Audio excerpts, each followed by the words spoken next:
اعوذ باللہ من الشیطان الرجیم بسم اللہ الرحمن الرحیم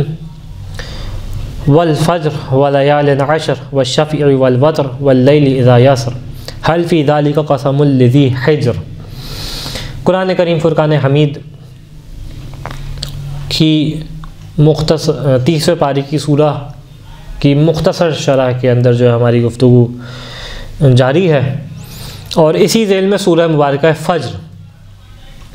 جو قرآن کریم کی 30ویں پاری کے اندر ہے، 30 آیتوں پہ یہ سورہ مشتمل ہے۔ اس سے پہلے کہ سورہ کے الفاظ اور اس کے معنی کی جانب جو ہے وہ ہم قدم بڑھائیں اور یہ بات کریں کہ مفسرین نے کس انداز سے اس سورہ کے بارے میں گفتگو کی ہے، سب سے پہلے انسان اپنی رغبت کے لیے کس انداز سے اس سورہ کو پڑھنے کا اہل بیت علیہ السلام نے روایات کے اندر ثواب بیان کیا، اور کیا کیا زندگی میں اور دنیاوی فوائد ہیں کہ جو اس سورہ کے اعتبار سے ہمیں تعلیم دیے گئے۔ تو سب سے پہلے جس چیز کو بیان کیا گیا کہ وہ سورہ ہے کہ جس کو کہا گیا کہ یہ اس کی خاص نسبت ہے امام حسین علیہ السلام سے، کہ امام صادق علیہ السلام کیا بیان کرتے ہیں، اقرؤوا سورۃ الفجر فی فرائضکم و نوافلکم، کہ سورہ فجر کی تلاوت کرو، کس کے اندر؟ اپنے واجب نمازوں کے اندر بھی اور اپنی مستحب نمازوں کے اندر بھی، یعنی جب انسان جو ہے وہ سورہ پڑھو، سورہ حمد کے بعد اس کی تلاوت کرے، اس چیز کی جانب ابھار رہے ہیں۔ پھر کیا کہا، فَإِنَّهَا سُورَةٌ لِلْحُسَيْنِ ابن علی علیہ السلام، یہ وہ سورہ ہے کہ جو امام حسین علیہ السلام کے لیے ہے، یعنی اس کے اندر اس کے مطالب کے اندر، اور انشاءاللہ جب اس کے اوپر بات کریں گے، خاص طور پہ اس کی آخری 3 آیات کہ جس کے بارے میں کہا کہ جو بیان کرتی ہیں کہ جس کے اندر نفس مطمئنہ کی بات چل رہی ہے، جس کے اندر جو ہے وہ اس عنوان پہ بات ہے، وہاں پہ انشاءاللہ تفسیر جب اور اس کی جو ہے وہ معنی کو پیش کریں گے تو روایات بیان کرتی ہیں امام حسین کے لیے ہے۔ تو کیا کہا، یہ وہ سورہ ہے کہ جو خاص ایک نسبت رکھتی ہے امام حسین سے، تو یہاں پہ خاص طور پہ جو عزادار ہے، جو امام حسین کا چاہنے والا ہے، ایک اس کے دل میں خاص محبت پیدا ہو جائے گی خود بخود اس سورہ کی جانب۔ پھر کیا کہا، من قرأہا کان مع الحسین علیہ السلام یوم القیامہ فی درجتہ من الجنہ، اور یہ وہ شاید اس کا عظیم ترین اجر ہے کہ جس کے اوپر ہماری سب کچھ قربان ہے۔ اور وہ کیا ہے کہ جس نے اس سورہ کی تلاوت کی وہ جنت میں امام حسین علیہ السلام کے ساتھ ان کے درجے میں موجود ہوگا۔ یہ چھوٹا ثواب نہیں ہے، امام حسین کی شخصیت کوئی معمولی شخصیت نہیں ہے، لہٰذا یہ اجر بھی کوئی چھوٹا اجر نہیں ہے کہ امام کے ساتھ ان کے درجے پہ ہوگا۔ پھر ایک اور جو اس کا فائدہ اور اس کا جو ہے وہ چیز کی جانب جو ہے وہ رغبت دلائی گئی کہ وہ سورہ ہے کہ جو انسان اگر جو ہے وہ اس کے ہاں اولاد نہیں ہے، پریشان ہے اولاد کے اعتبار سے کہ اولاد نہیں ہو رہی، بعض اوقات اس قسم کے مسائل آتے ہیں کہ رشتہ ہو گیا، شادی ہو گئی اور 5 6 7 8 سال گزر گئے، اولاد نہیں ہو رہی، تو جہاں انسان میڈیکل طور پہ جو ہے وہ ڈاکٹر کو دکھائے اور دکھائے ڈاکٹر کو اس میں کوئی ایسی قباحت نہیں ہے، ڈاکٹر کو دکھائے، وہیں جو ہے وہ چیزیں بھی ہیں جو بید اللہ ہے، اللہ کے ہاتھ میں ہیں۔ تو اس میں بیان کیا کہ یہ سورہ بہت زیادہ معاون ہے، بہت زیادہ مددگار ہے اس شخص کے لیے کہ جس کے ہاں اولاد نہیں ہوتی۔ کس انداز سے روایت ہے امام صادق علیہ السلام سے کہ بیان کرتے ہیں، من قرأہا عند طلوع الفجر امن من کل شیء الی طلوع الفجر من یوم الثانی، پہلا فائدہ جو بیان کیا وہ کیا کہ جو اس سورہ کی تلاوت کرے طلوع فجر کے وقت، یعنی فجر کے وقت، اگلے دن کی فجر کے وقت تک یہ جو ہے وہ محفوظ رہے گا، امان میں رہے گا، یعنی جس کو اس قسم کا خوف ہے وہ اس کی تلاوت کرے۔ پھر کہا، من کتبہا وعلقہا علی وسطہ ثم جامع زوجتہ رزقہ اللہ تعالی ولدا تقر بہ عینہ، کہ جو اس سورہ کی تلاوت، اس سورہ کو لکھے اور لکھنے کے بعد جو ہے وہ اپنے جسم کے درمیانی حصے پہ ٹانگ لے، اپنے پیٹ کے پاس مثال کے طور پہ اس کو ٹانگ لے، معلق کر دے۔ بعض ایک روایت میں اس انداز سے، بعض ایک روایت میں ہے کہ اللہ کہا علی زوجتہ، اپنے زوجہ کے جو ہے وہ بطن پہ یعنی درمیانی حصے پہ اس کو جو ہے وہ باندھ دے، اور اس کے بعد جو ہے مجامعت کرے تو خدا اس کو جو ہے وہ اولاد عطا کرے گا۔ اور اللہ امام صادق کیا بیان کرتے ہیں، ایسی اولاد ہوگی کہ تقر بہ عینہ، کہ جس کے ذریعے سے جو اس کی آنکھوں کی ٹھنڈک کا سبب بنے گی، اس قسم کی جو ہے وہ اولاد عطا کرے گی۔ بعض ایک روایت نے بیان کیا کہ ولدن مبارکہ، ایک ایسی اولاد عطا کرے گا خدا کہ جو انتہائی بابرکت ہوگا اس کے لیے۔ تو یہ جو ہے وہ اس طریقے سے اس کے سورہ کے مطالب کا، سورہ کے پڑھنے کا، اور اس کے دنیاوی اعتبار سے اور اس کے اخروی اعتبار سے یہ اس کے فائدے ہیں۔ سورہ کے مطالب کی اگر جانب نگاہ کی جائے تو اس کے اندر سب سے پہلے جس چیز کے بارے میں بات کی جاتی ہے، پہلے خدا کچھ عظیم چیزوں کی قسم کھاتا ہے، اور اس قسم کھانے کے بعد جو ہے وہ جو اس سورہ کا فوکس پوائنٹ ہے وہ ہے کہ حب دنیا، اور یہ کس طریقے سے دنیا کی شدید محبت ہے کہ جو انسان کو اس کا اپنا نقصان پہنچاتی ہے۔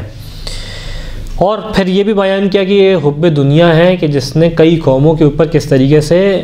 اس بات کا سبب بنی کہ ان کے اوپر عذاب الہی آئے۔ اور ان تمام چیزوں کو ذکر کرنے کے بعد خدا نے جو ہے وہ آخر کے حصے میں دونوں طبقات کا بیان کیا کہ وہ کہ جو حب دنیا کے اندر شکار تھے ان کا قیامت میں کیا انجام ہوگا،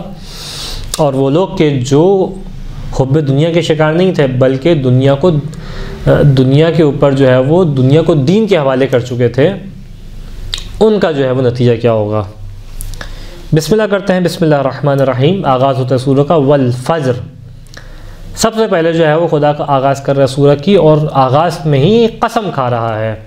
اور کس انداز سے؟ والفجر، اور قسم ہے فجر کی۔ واو یہاں پہ قسم کے لیے ہے۔ فجر جو ہے وہ کہتے ہیں جو لغت نے اس کا معنی بیان کیا، وہ کسی بھی چیز کو چیرنا، کسی بھی چیز کے اندر شغاف پیدا کرنا۔ یہ جو شغاف پیدا ہوتا ہے اس کو کہا جاتا ہے فجر۔ جس طریقے سے قرآن نے بیان کیا کہ جب جناب موسیٰ کا قصہ تھا کہ جس کے اندر 12 جو چشمے تھے فجرت، اس کے اندر جو ہے وہ پتھر کے اندر شغاف ہوا زمین کے اندر، اس سے جو ہے 12 چشمے جاری ہو گئے۔ تو چیز کے اندر وہ آپ اس کے اندر اس انداز سے چڑھے اور اس کے اندر جو ہے شغاف پیدا ہو جائے، اس کو کہتے ہیں فجر۔ اسی نسبت سے جب ہماری صبح کا وقت ہوتا ہے کہ جب رات کے بعد سورج نکلتا ہے تو اس کو بھی فجر کہا جاتا ہے۔ وجہ کیا ہوتی ہے؟ وہ اندھیرے کی رات جو پورے طریقے سے اندھیرے جس نے پیدا کیا ہوا ہوتا ہے، یہ سورج آتا ہے اور آنے کے بعد اس اندھیرے کو چیرتا ہے، اور چیرنے کے بعد ایک روشنی ہے جو نکالتا ہے، لہٰذا کیا جاتا ہے فجر کا وقت، یعنی جس میں رات کے اندھیرے کو ختم کیا اور روشنی کو نمایاں کیا، لہٰذا جو ہے وہ اس کو فجر کہتے ہیں۔ اب جو ہے وہ یہاں پہ کون سی فجر ہے یہ جو ہے وہ معنی بیان نہیں کیا، کس فجر کی قسم کھائی جا رہی ہے، لیکن ایک بات جو بہت واضح ہے وہ یہ ہے کہ جب بھی فجر کی قسم کھائی جا رہی ہے اس کا مطلب یہ ہے، کم از کم ایک مطلب یہ ہے کہ انسان ایک ایسی چیز کی قسم کھاتا ہے کہ جو چیز اپنے اندر کوئی عظمت رکھتی ہو۔ مثال کے طور پہ میرے سامنے 10 روپے رکھے ہوں تو میں نہیں کہوں گا 10 روپے کی قسم، یہ 10 روپے کی قسم کہنا جو ہے کوئی ویلیو نہیں رکھتا اپنے اندر، کسی ویلیوبل چیز کی ہمیشہ قسم کھائی جاتی ہے۔ تو جب کہا جا رہا ہے والفجر تو یعنی اب یہ معنی واضح نہیں ہے کہ کون سی فجر مراد ہے، وہ کون سی صبح مراد ہے، لیکن اتنی بات طے ہے کہ وہ ایک ایسی چیز ہے کہ جس کے اندر خاص ویلیو نارمل نہیں ہے، اگر نارمل ہوتی تو اس کی قسم نہیں کھائی جاتی۔ لہٰذا یہاں پہ مفسرین جو ہے وہ مختلف انداز سے بیان کرتے دکھائی دیتے ہیں کہ فجر سے کون سی فجر مراد ہے۔ بعض ایک نے کہا جو ہے وہ ذی الحج کی فجر مراد ہے، بعض ایک نے کہا کہ روز جمعہ کی فجر مراد ہے، اور جو ہے وہ مختلف انداز سے مفسرین نے ایک معرکہ ہے جو مفسرین کے درمیان یہاں پہ دکھائی دیتا ہے۔ لیکن اب کیونکہ یہ آیت وہ ہے کہ جیسا مقدمے میں پہلے درس میں آپ کے سامنے پیش کیا تھا کہ ایسی کوئی آیت آ جائے کہ جس کے معنی واضح نہ ہو تو ہم اپنی مرضی سے معنی بیان نہیں کر سکتے، ورنہ تفسیر بالرائے ہوگی۔ تفسیر بالرائے جو ہے وہ ہمارے مکتب میں کسی طور پہ بھی اس کی گنجائش نہیں ہے، لہٰذا روایت کی جانب جب نگاہ کرتے ہیں تو یہاں پہ فجر سے مراد بیان کیا، کہا کہ والفجر الفجر هو القائم علیہ السلام، کہ اس فجر سے مراد کیا ہے؟ کہا کہ اس فجر سے مراد حضرت حجت عجل اللہ تعالی فرجہ الشریف کی ذات مراد ہے۔ اب یہ الفاظ جو ہے روایت کے اندر نہیں ہے، لیکن جو بات محسوس ہوتی ہے شاید یہاں پہ مراد یہ ہو کہ جس انداز سے دنیا اندھیروں کے اندر ہوگی، تاریکیوں کے اندر ہوگی، گمراہی کے اندر ہوگی، اور اس گمراہی جس طریقے سے رات کے اندر مکمل تاریکی ہوتی ہے، اور اس تاریکی کو دور کیسے ہوتا ہے؟ ایک سورج کے ذریعے سے۔ یہاں سورج کی روشنی آتی ہے اور یہاں تاریکی جو ہے وہ چھٹنے لگتی ہے، اور ایک وقت وہ آتا ہے کہ سورج کی روشنی مکمل انداز سے اس تاریکی کے اوپر غلبہ حاصل کر لیتی ہے۔ ہم روایات دیکھیں تو کیا دکھائی دیتی ہیں کہ املا الارض قسطا وعدلا کما ملئت ظلم وجورا، کہ دنیا جس انداز سے ظلم و جور سے بھری ہوگی، جس طریقے سے آج کے زمانے میں ہم دنیا کے حالات دیکھیں کہ کوئی زمین تو کوئی حصہ ایسا نہیں ہے کہ جو ظلم و جور سے نہ بھرا ہوا ہو۔ تو کیا بیان کرتے ہیں؟ گویا محسوس ایسا ہوتا ہے کہ حضرت حجت امام زمانہ کے وجود کی تاثیر کچھ اس انداز سے ہے کہ اس اندھیروں کو چیریں گے، اور چیرنے کے بعد آپ کی روشنی ہوگی کہ جو پوری دنیا پہ عیاں ہو جائے گی۔ پھر دوسری آیت کے اندر قسم کھاتا ہے پالنے والا وَلَيَالٍ عَشْرٍ، اور 10 راتوں کی قسم۔ اب یہاں پہ عربی گرامر کے اعتبار سے دیکھا جائے تو الف لام کا استعمال نہیں کیا، جس طریقے سے سورہ پہلی والی آیت کے اندر ہے کہ والفجر، پہلے الف لام ہے پھر فجر ہے، یہاں پہ الف لام نہیں ہے۔ وَلَيَالٍ عَشْرٍ، اس کو کہتے ہیں نکرہ جو ہے وہ اصطلاح کے نحو کے اندر۔ تو یہاں پہ مفسرین نے بیان کیا کہ یہ الف لام نہ لانے کی وجہ کیا ہے کہ بعض اوقات نکرے کو لایا جاتا ہے ایک چیز کی عظمت کی جانب اشارہ کرنے کے لیے، تو یعنی اشارہ ہے کہ وہ 10 راتوں کی قسم، وہ کون سی 10 راتیں بیان نہیں کی، لیکن جو 10 راتیں ہیں بڑی عظیم 10 راتیں ہیں، اس جانب جو ہے وہ اشارہ ہے۔ پھر اس کے بارے میں بھی بحث کہ 10 راتوں سے مراد کون سی 10 راتیں ہیں، مختلف مفسرین مختلف انداز میں اس کے بارے میں گفتگو کرتے دکھائی دیتے ہیں۔ بعض ایک نے کہا کہ یہ 10 راتوں سے مراد کون سی ہیں، ان 10 راتوں سے مراد جو ہے وہ ذی الحج کی پہلی 10 راتیں ہیں، بعض ایک نے کہا محرم کی پہلی 10 راتیں، بعض ایک نے کہا رمضان کی پہلی 10 راتیں، اور ایک جو ہے وہ تفصیل ہے۔ لیکن فیصلہ کہاں سے ہوگا؟ اہل بیت علیہ السلام سے، جو کہ تعویل قرآن کا علم رکھتے ہیں، حقیقت قرآن کا علم رکھتے ہیں۔ تو کیا بیان کرتے دکھائی دیتے ہیں وَلَيَالٍ عَشْرٍ مِنَ الْحَسَنِ إِلَى الْحَسَنِ علیہم السلام، ان 10 راتوں سے مراد کون ہے؟ 10 ائمہ علیہم السلام ہیں۔ لیالٍ عشر ائمہ یعنی وہ 10 ائمہ، اور کون سے 10 ائمہ؟ امام حسن علیہ السلام سے لے کے امام حسن علیہ السلام، یعنی امام حسن مجتبی علیہ السلام سے لے کے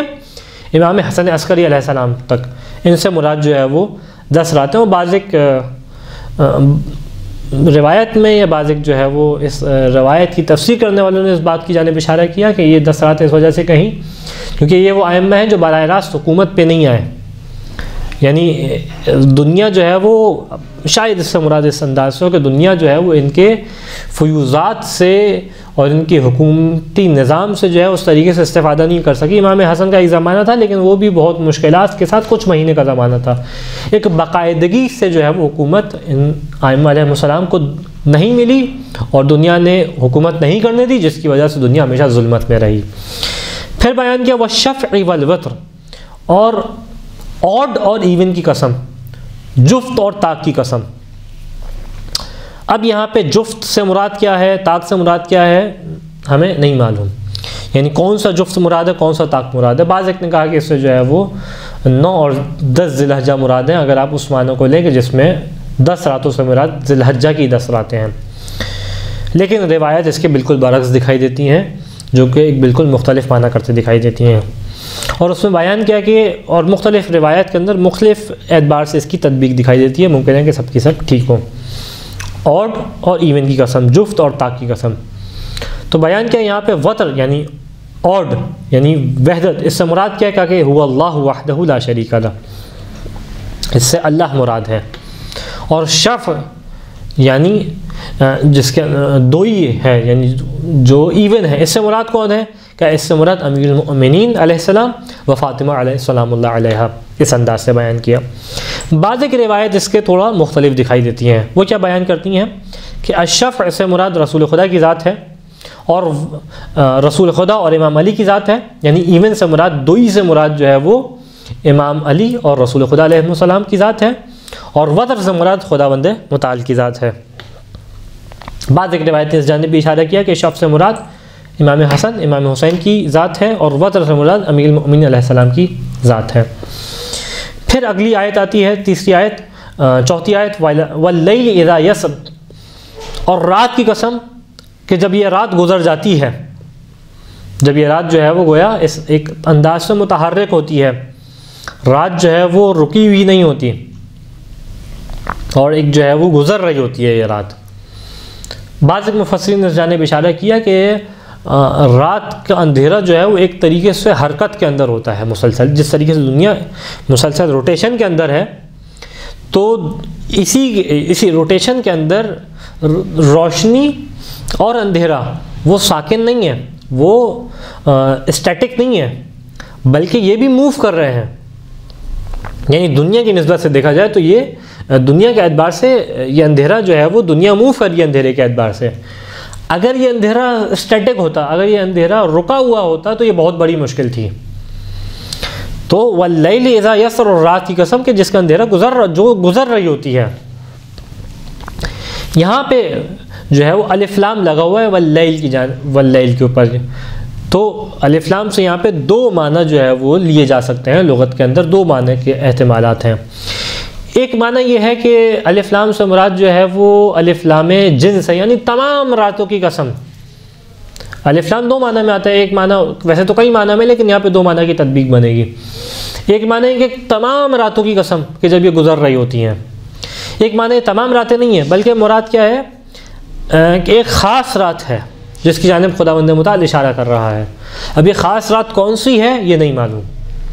لیکن الف لام جس کو اس عربک گرامر کے اندر کہتے ہیں الف لام عہد ذہنی، یہ جانب جو ہے وہ پن پوائنٹ کر رہے ہیں کہ ایک خاص رات ہے جس کی جانب پالنے والا اشارہ کر رہا ہے۔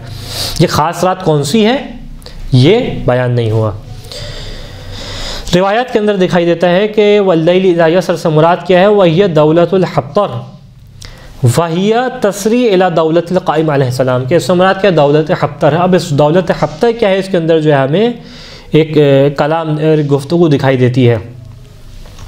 بعض ایک جو ہے وہ حدیث کو سمجھنے والوں نے بیان کیا کہ دولت حبطر سے مراد بنو امیہ کی حکومت ہے،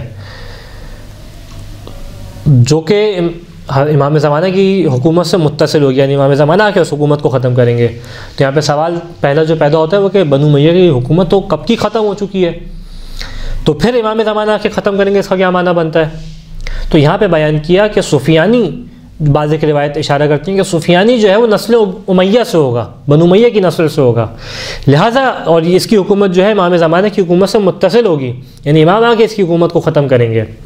لہٰذا جو ہے وہ اس جانب اشارہ۔ بعض ایک نے اس کا معنی یہ کیا کہ دولت حبطر سے مراد مکمل جو ہے وہ جو بھی بغض آل محمد رکھنے والے ہیں ان کی حکومت مراد ہے، کہ جن کو آ کے امام زمانہ اجل اللہ تعالیٰ فرجہ و شریف ختم کریں گے، وہی تسری الی دولت القائم علیہ السلام۔ یہ تو ایک اس کے معنی کے اعتبار سے ہے۔ شاید مراد یہاں پہ یہ ہو کہ اور رات کہنے کی وجہ اس کو شاید یہ ہو، اب یہ کوئی حتمی چیز نہیں ہے، لہٰذا میں لفظ شاید کا استعمال کر رہا ہوں تاکہ مجھے جو ہے وہ سیف گیٹ مل سکے، اور وہ یہ ہے کہ واللیل اذا یسر، شاید ان کو رات کہنے کی وجہ یہ ہو کہ یہ تاریکیاں ہیں، ان حکومتوں نے انسانیت کو تاریکی میں رکھا ہے،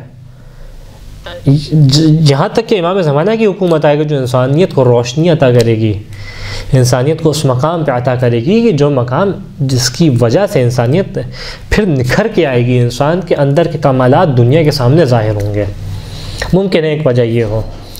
یہاں تک یہ بات ہوئی، اس کے بعد خداوند متعال بیان کرتا ہے حل فی ذالک قسم لذی حجر، کہ یہ جو ہم نے باتیں بیان کی ہیں اس میں اہل عقل کے لیے نشانی نہیں ہے، یعنی کیا یہ اتنی عظیم چیزیں نہیں ہے کہ اہل عقل اس پہ سوچیں اور یہ اس قابل بنے کہ اہل عقل جو ہے اس کو بطور قسم جو ہے وہ لے سکے، کہ ان کے اندر قسم نہیں ہے اہل عقل کے لیے۔ حجر کا لفظ استعمال کیا اور میں آپ کے سامنے ترجمہ عقل کا کر رہا ہوں۔ حجر کا معنی جو ہے وہ لغت نے عقل کیا، اور اس کی وجہ یہ ہے کہ حجر بیسکلی بنیادی طور پہ کہا جاتا ہے کسی بھی چیز کو روکنے کو، اسی لیے جو ہے وہ کمرے کو نام دیا جاتا ہے حجرہ۔ حجرہ کی وجہ کہنے کی وجہ کیا ہے کہ یہ جو ہے وہ گویا کہ انسان کو پرائیویسی پرووائڈ کرتا ہے، اور اس پرائیویسی کی سبب سے دوسرے لوگ جو ہے وہ اس کی پرائیویسی کے اندر داخل نہیں ہوتے، یعنی ایک طریقے سے روک رہا ہوتا ہے ان کو، اور انسان کو جو ہے کہ ایک پرسنل اسپیس پرووائڈ کر رہا ہوتا ہے، اسی وجہ سے اس کو حجرہ کہا جاتا ہے۔ حجر کہنے کی وجہ کیا ہے؟ عقل کو، کیونکہ یہ عقل ہے کہ جو انسان کو چیزوں سے روکتی ہے، یعنی ایک شخص وہ کہ جو دیوانہ ہے، جس کے پاس عقل نہیں ہے، وہ جو چاہے جہاں چاہے کرے، اس کے اوپر کوئی روک تھام نہیں ہوگی، اس کا جیسا دل چاہے گا کرے گا۔ لیکن ایک وہ شخص کہ جس کے پاس عقل ہے، اس کی اس طریقے سے مرضی نہیں چل رہی ہوگی، بلکہ وہ کام کرنے کے اندر سنبھل کے کام کر رہا ہوگا، وہ دیکھ بھال کے اور جو ہے وہ چیزوں کو کیلکولیٹیولی کام کر رہا ہوگا، اور کہیں نقصان کی بات ہوگی تو روکے گا، کیونکہ اس کو سمجھ میں آئے گا کہ نقصان ہے۔ تو لہٰذا عقل وہ چیز ہے جو انسان کو روکتی ہے، انسان کو کئی چیزوں سے روکے گی، لہٰذا اس کو کیا کہا گیا؟ عقل۔ اور عقل کا بھی جو بازک معنی نقل کیا اس کے اندر اس بات کی جانب اشارہ کیا کہ عقل کو عقل کہتے ہیں اس وجہ سے کہ یہ انسان کو روکتی ہے بہت ساری چیزوں سے۔ اب پالنے والے کی جانب اشارہ کر رہا ہے کہ یہ جو چیزیں بیان کی ہیں سب کے لیے نشانیاں نہیں ہیں، یہ نشانی کس کے لیے ہے؟ یہ اس کے لیے نشانی ہے کہ جو ذی حجر ہے، جس کے پاس عقل موجود ہے۔ جس کے پاس عقل موجود نہیں ہے، اس کو ان چیزوں کی نشانی اور ان چیزوں کی اہمیت کا احساس نہیں ہوگا، جس کے سبب سے یہ قسم ہی نہیں بن سکے گی، جیسا بیان کیا تھا۔ قسم کے لیے وہ چیز ہونی چاہیے، اس چیز کی قسم کھائی جائے کہ جو اپنے اندر کچھ ویلیو رکھتی ہو، اور جب یہ آیات ایک شخص کے نزدیک ویلیو ہی نہیں رکھتی تو اس کے لیے قسم کا درجہ بھی نہیں حاصل ہوگا۔ لہذا بیان کیا حل فی ذالک قسم لذی حجر، کیا اہل عقل کے لیے اس کے اندر قسم نہیں ہے؟ اچھا، خود یہ خدا جو ہے وہ سوال پوچھ نہیں رہی ہے، یہاں پہ استفہام انکاری ہے، یعنی استفہام انکاری یعنی کہ دن نکلا ہو، سورج جو ہے وہ دھوپ پہنچا رہا ہوں، میں آپ سے کہوں کیا اب دیکھتے نہیں ہے دن ہے؟ تو یہ میں پوچھ نہیں رہا، آپ کو بتا رہا ہوں کہ دن ہے، اور آپ کو ایسا عمل کر رہے ہیں کہ جو دن کے مطابق نہیں ہے، لہذا تنبیہ کر رہا ہوں۔ جس طریقے سے قرآن میں اور بھی موارد پہ دکھائی دیتا ہے کہ حل یستوی الذین یعلمون والذین لا یعلمون، کہ وہ لوگ کہ جو علم رکھتے ہیں اور جو علم نہیں رکھتے کیا برابر ہو سکتے ہیں؟ یہاں پہ خدا پوچھ نہیں رہا بلکہ بتا رہا ہے برابر نہیں ہو سکتے، تو اس جانب جو ہے وہ اشارہ ہے۔ اب یہاں پہ سوال، یہ خدا نے قسم کھائی ان چیزوں کی، کس چیز کی قسم کھا رہا ہے؟ اب سوال یہ پیدا ہوتا ہے، یعنی وہ کون سی چیز ہے کہ جس کے بارے میں خدا قسم کھا رہا ہے؟ یعنی میں کہوں کہ قسم بخدا کل جو ہے وہ مثال کے طور پہ میں آپ کے پاس آؤں گا، تو وہ منقسم مقتسم بے جس چیز کی قسم کھائی جا رہی ہے وہ کیا ہے کہ کل میں آپ کے پاس آؤں گا۔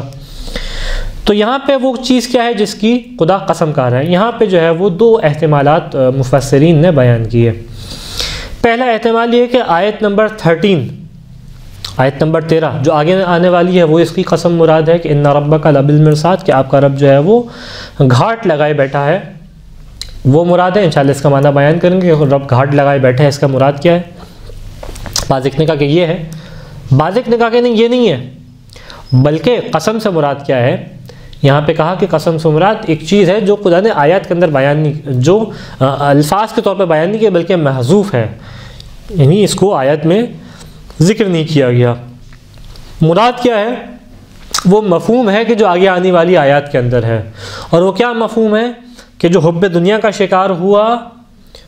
وہ جو ہے وہ اس طریقے سے آتش جہنم کا مزہ چکے گا، اسی طریقے سے جو حب دنیا کا شکار نہیں ہوا، جس نے جو ہے وہ دین کو دنیا پہ ترجیح دی، جس نے خدا کی مرضی کو ترجیح دی، وہ جو ہے وہ آخرت میں کامیاب ہوگا۔ یہ اس چیز کے اوپر جو ہے وہ قسم کھائی جا رہی ہے۔ اس ایپیسوڈ میں آپ کے سامنے ان آیات تک رکھتے ہیں، انشاءاللہ آنے والے ایپیسوڈ میں مزید آیات کے اوپر کوشش کریں گے، بیان کریں گے مفسرین نے کیا بات کہی۔ خداوند متعال سے دعا ہے کہ ان آیات کے اوپر سوچنے سمجھنے ان پہ عمل کرنے کی ہمیں توفیق عطا فرما۔ وآخر الدعوانا ان الحمد للہ رب العالمین۔